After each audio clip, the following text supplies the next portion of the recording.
দর্শক, আমরা সবাই জানি গতকালকে বাংলাদেশ ক্রিকেট বোর্ডের নির্বাচন হয়েছে এবং নির্বাচন পরবর্তী সময়ে আমরা আমিনুল ইসলাম বুলবুলকেই দেখেছি ক্রিকেট বোর্ডের সভাপতি হতে। ফারুক আহমেদ সহসভাপতি হয়েছেন। নির্বাচন নিয়ে ব্যাপক আলোচনা ছিল। নির্বাচনে বিএনপির পক্ষ হয়ে তামিম ইকবাল লড়তে চেয়েছিলেন, শেষ সময়ে এসে প্রার্থিতা প্রত্যাহার করে নিয়েছেন নানা অভিযোগ করে, এবং সরকারের ক্রীড়া উপদেষ্টা আসিফ মাহমুদ সজীব ভুঁইয়ার বিরুদ্ধে অভিযোগ করে তিনি প্রার্থিতা প্রত্যাহার করেছেন।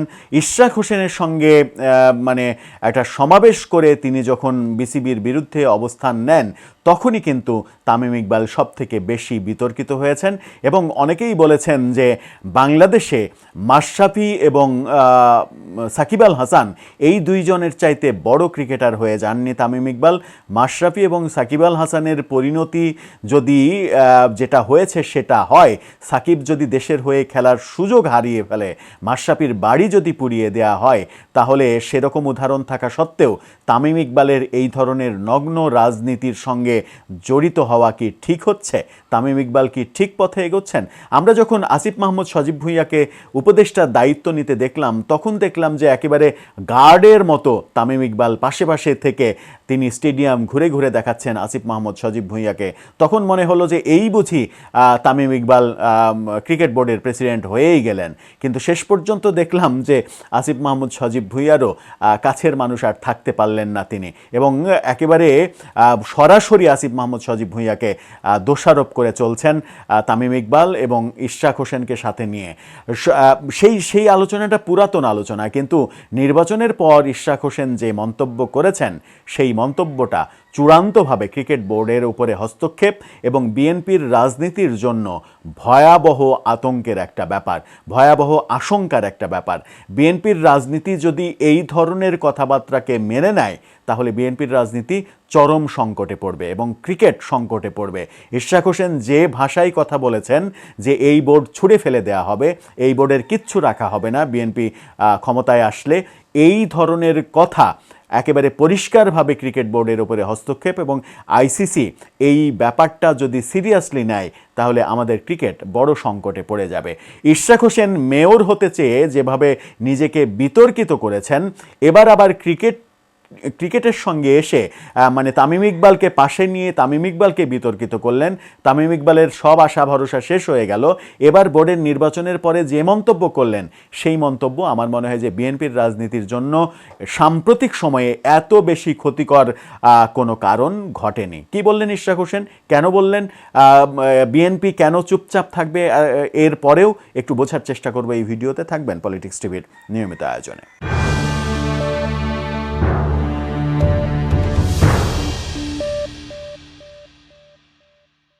দর্শক, বলছিলাম বাংলাদেশ ক্রিকেট বোর্ডের নির্বাচন পরবর্তী বিএনপি নেতা ইশরাক হোসেনের কথা। বিএনপি নেতা ইশরাক হোসেন, তার বাবা সাদেক হোসেন খোকা বিএনপির জাদ্রেল নেতা, ঢাকার বাঘা একজন মুক্তিযোদ্ধা, বীর মুক্তিযোদ্ধা হিসেবে ঢাকায় যে কয়জন গুটি কয় মানুষ খুবই আলোচিত, তার মধ্যে সাদেক হোসেন খোকা একজন বর্ষিয়ান রাজনীতিবিদ ছিলেন, ঢাকার মেয়র ছিলেন, অবিভক্ত ঢাকার মেয়র ছিলেন।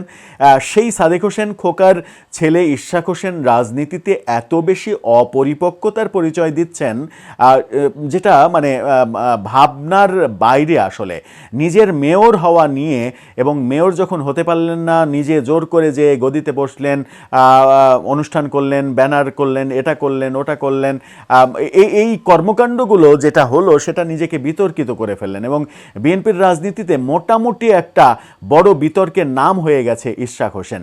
নিজের মেয়র কাণ্ডের পরে এত বেশি বিতর্কিত হয়েছেন যে আগামীতে তার ভোট করে নির্বাচিত হওয়াটাও খুব কঠিন হয়ে যেতে পারে, অন্তত ঢাকা সিটিতে যদি তিনি নির্বাচন করেন, যদি সংসদ সদস্য হিসেবে নির্বাচন একটা স্পেসিফিক এরিয়াতে না করেন, পুরো ঢাকা সিটিতে নির্বাচন করলে তার জন্য খুব একটা সুখকর রেজাল্ট নাও আসতে পারে সিটি কর্পোরেশন নিয়ে তিনি যা করেছেন তারপরে। এবার ক্রিকেটকে নিয়ে যেটা করলেন, গতকালকে ক্রিকেট বোর্ডের নির্বাচনের পরে সময় টেলিভিশনের শিরোনামটা আপনারা দেখে নিতে পারেন। সময় টেলিভিশন বলছে আইন মেনেই এই ভুয়া বোর্ড ছুঁড়ে ফেলা হবে বিসিবি নির্বাচন নিয়ে ইশরাক। ব্যাপারটা তো এরকম না, তিনি সরাসরি বলেছেন যে এই ভুয়া বোর্ড এগুলো ছুঁড়ে ফেলা হবে, এগুলো থাকবে না, সরকার পরিবর্তন হলে এগুলো কিচ্ছু রাখা হবে না, কাউকে রাখা হবে না। এরকম মন্তব্য সরাসরি ক্রিকেট ক্রিকেট বোর্ডের ওপরে হস্তক্ষেপ। বলছেন বাংলাদেশ ক্রিকেট বোর্ডের নির্বাচনকে জালিয়াতি উল্লেখ করে তীব্র ক্ষোভ প্রকাশ করেছেন বিএনপি চেয়ারপারসনের পররাষ্ট্র বিষয়ক কমিটির বিশেষ সহকারী ইঞ্জিনিয়ার ইশরাক হোসেন। তিনি কঠোর হুঁশিয়ারি দিয়ে বলেছেন, জনগণের সরকার প্রতিষ্ঠিত হলে দেশের আইন মেনেই এই ভুয়া বোর্ড লাথি মেরে ছুঁড়ে ফেলে দেওয়া হবে। লাথি মেরে ছুঁড়ে ফেলবেন তিনি।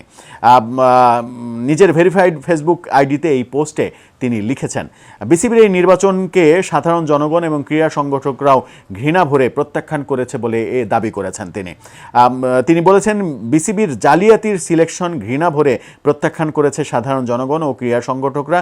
বর্তমান পরিস্থিতিতে নীরব থাকার কারণ ব্যাখ্যা করে বলেছেন, জনগণের সরকার প্রতিষ্ঠার জন্য দেশকে স্থিতিশীল রাখতে এখন কিছু বলা হচ্ছে না, তবে এই নীরবতা যে স্থায়ী নয় তা স্পষ্ট করে যোগ করেছেন, অচিরেই এই জাতীয় বেঈমানদের কাঠগড়ায় দাঁড় করানো হবে ইনশাল্লাহ। আমাদের দেশের আইন মেনেই এই ভুয়া বোর্ড লাথি মেরে ছুঁড়ে ফেলে দেওয়া হবে। ক্রিকেট বোর্ড বাংলাদেশের আইনে চলে না, ক্রিকেট বোর্ড আইসিসির আইনে চলে। আপনার বোধহয় সেই জ্ঞানটুকু অর্জন করতে হবে এবং সেই জ্ঞানটুকু অর্জন করে ক্রিকেট বোর্ড নিয়ে এই ধরনের রাজনৈতিক কথাবার্তা বললে সেটা যে বাংলাদেশের ক্রিকেট ক্ষতিগ্রস্ত হবে, বাংলাদেশের ক্রিকেটকে যে নিষিদ্ধ করার মতো ঘটনাও ঘটতে পারে, সেইটুকু মগজ যদি মাথায় না থাকে তাহলে মুশকিল, তাহলে রাজনীতিও মুশকিল হয়ে যাবে। এই রাজনীতি দিয়ে আদতে কিছু হবে না। এই ধরনের রাজনীতি দিয়ে যে আপনি বলবেন যে ক্রিকেট বোর্ড লাথি মেরে উড়িয়ে দেবেন, আপনার পছন্দ হবে না, আপনার প্রক্রিয়ায় আপনি করলেন।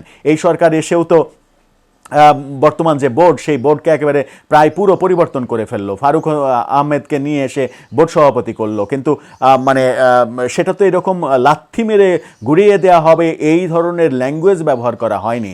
যদিও রাজনীতি ব্যবহার করা হয়েছে, রাজনৈতিকভাবেই করা হয়েছে, কিন্তু আইসিসির নিয়মকানুনের মধ্যেও একটু যে ফাঁকফোকর আছে, সেই ফাঁকফোকরগুলো ব্যবহার করে এই কাজগুলো করা হয়েছে। কিন্তু তিনি বলছেন একেবারে লাথি মেরে ভেঙে দেওয়া হবে। আবার বলছেন বাংলাদেশের আইন অনুযায়ী। ক্রিকেট বোর্ড কি বাংলাদেশের আইন অনুযায়ী চলে?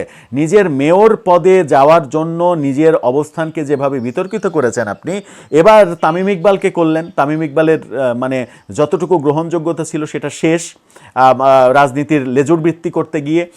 এরপরে বাধ্য হলেন তামিম ইকবালকে যে কোনো মূল্যে বোর্ড প্রেসিডেন্ট করতেই হবে। তো একজন খেলোয়াড় যিনি নিজের দলের চাইতে নিজের অবস্থানটাকে বেশি গুরুত্বপূর্ণ মনে করেন, দল ছেড়ে এসে, দলের হোটেল ছেড়ে এসে অন্য হোটেলে এসে সংবাদ সম্মেলন করে অবসর ঘোষণা করেন, সেই ধরনের ইম্যাচিউরড এবং ইররেসপন্সিবল একজন ক্রিকেটার যদি বোর্ডের প্রেসিডেন্ট হয়, তাহলে বাংলাদেশের ক্রিকেট কোন তলানিতে যাবে এটা তো খুব সহজেই অনুমান করা যায়, তাও আবার রাজনৈতিক লেজুর ভিত্তি করে।